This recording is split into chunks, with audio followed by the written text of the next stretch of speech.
Now that you know how to identify the number of significant digits in a number, you're going to use that for multiplication and division. There's only one rule for both processes. The number of significant digits in the final answer is the same as the smallest number of significant digits in the problem. So what that means is, if you have a number that has 2 significant digits and you're multiplying it by a number that has 1 significant digit, your final answer cannot have more than 1 significant digit. And that's all about precision. 754.0 is more precise than 754. If all of the numbers in your problem are similar to this, meaning that they do not have a decimal, your final answer cannot have a decimal either, because it cannot be more precise than the numbers that were given in the problem. Okay, so I've got some example problems for you. So the first step you're going to do is to determine how many significant digits are in each of these numbers. So you know, rule number 1, that 1 and 2 are both significant, 2 sig digs. The same thing with 3 and 5, 2 sig digs. Now this is the calculator answer. Okay? Your final answer has to have 2 sig digs. Okay? Now, you already know that the 4 and the 2 are significant because of rule number 1. 0 is a placeholder. It is not significant. So lucky for you, the calculator and the final answer are going to be the same, 2 sig digs. Do not leave this 0 off because it's a placeholder, because that gives you the number 42. Yes, it has 2 sig digs, but there's a significant difference between 42 and 420.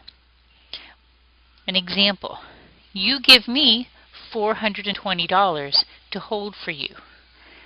I give you $42 back. I don't think you would say those were the same. So don't forget to add that placeholder. Example number 2. 1, 2, 3 sig digs. Remember, final zeros count. So that makes it 1, 2, 3, 4. Sandwich rule. Final answer cannot have more than 3.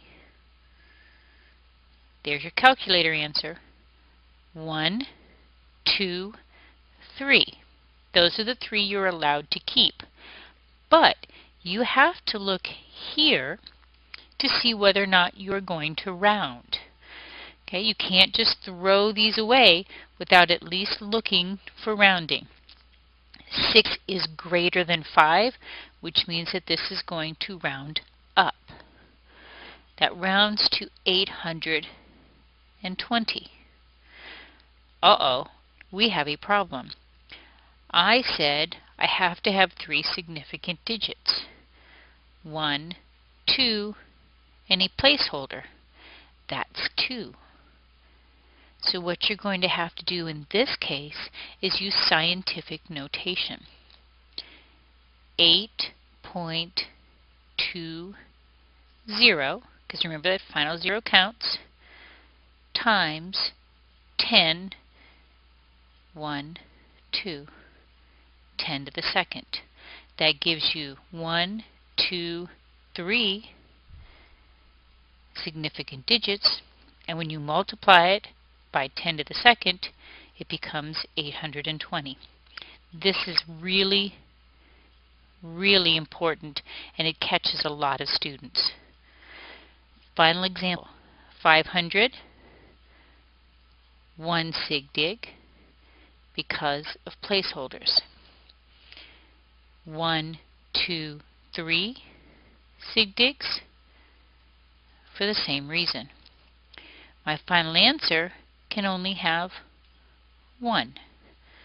So there's my 1, and then I check for rounding. 3 is smaller than 5, so you round down. Final answer is 3. 1 sig dig. Division is done exactly the same way. 1, 2, 3, 4, 5 sig digs divided by 1, 2, final 0, 3. Final answer cannot have more than 3 sig digs. 1, 2, 3. Check for rounding. 1 is less than 5. Round down. Final answer 2.32. 3 sig digs. 1, 2, 3, 4, 5, 6. Final 0 and a sandwich 0. 1, 2, 3, 4, 5. Final answer cannot have more than 5. 1, 2, 3, 4, 5. Check for rounding. 3 is less than 5, you're going to round down. 1, 2, 3, 4, 5. Last example. Placeholder doesn't count. 1, 2, 3. Placeholders again. 1, 2, 3. Final answer 1, 2, 3. Check for rounding. 6 is greater than 5. You're going to round up. 841. 3 sig digs.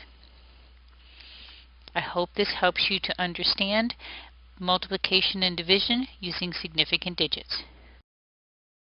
The last thing I'm going to talk about is addition and subtraction using significant digits.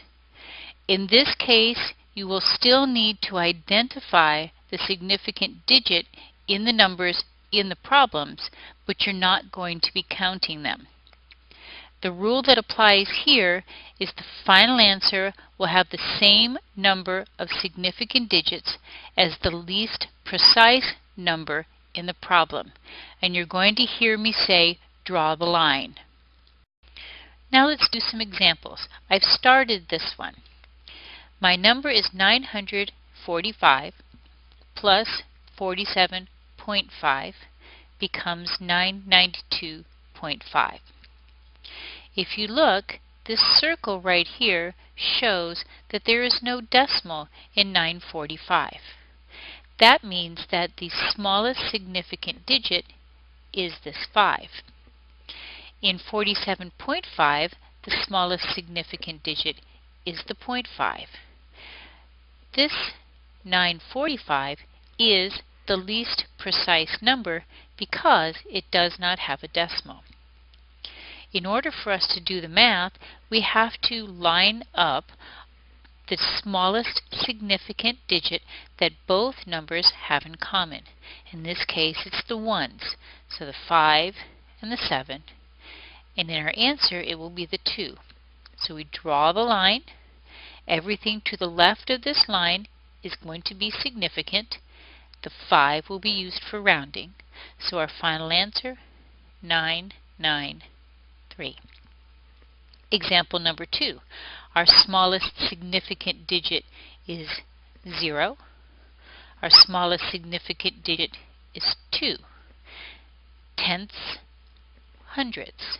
Again, we don't have a corresponding number here, so we're going to draw the line behind the numbers that match the least common factor.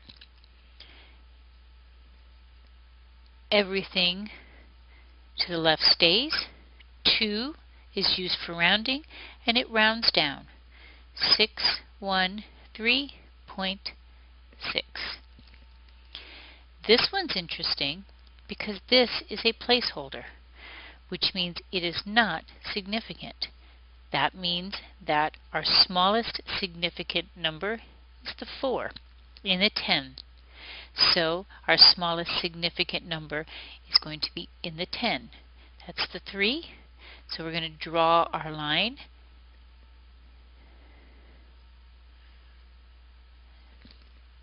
Everything to the left stays.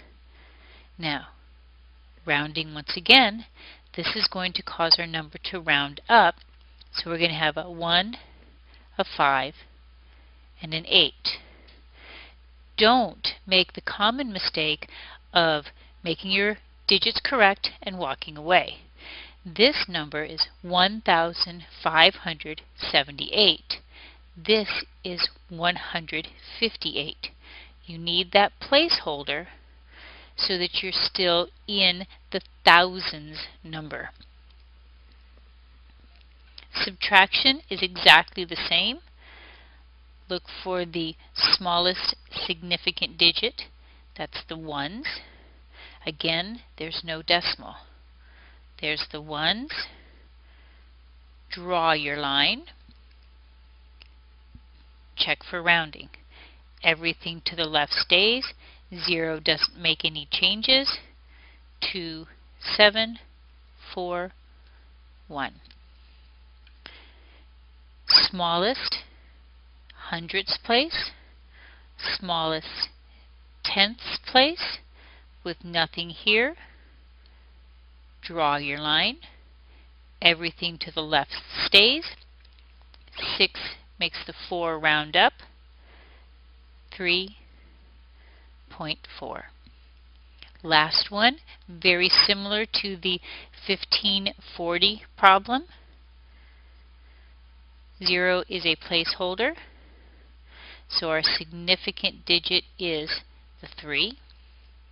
Way out here is our significant digit, but there's nothing here, here, here, or there because of the placeholder.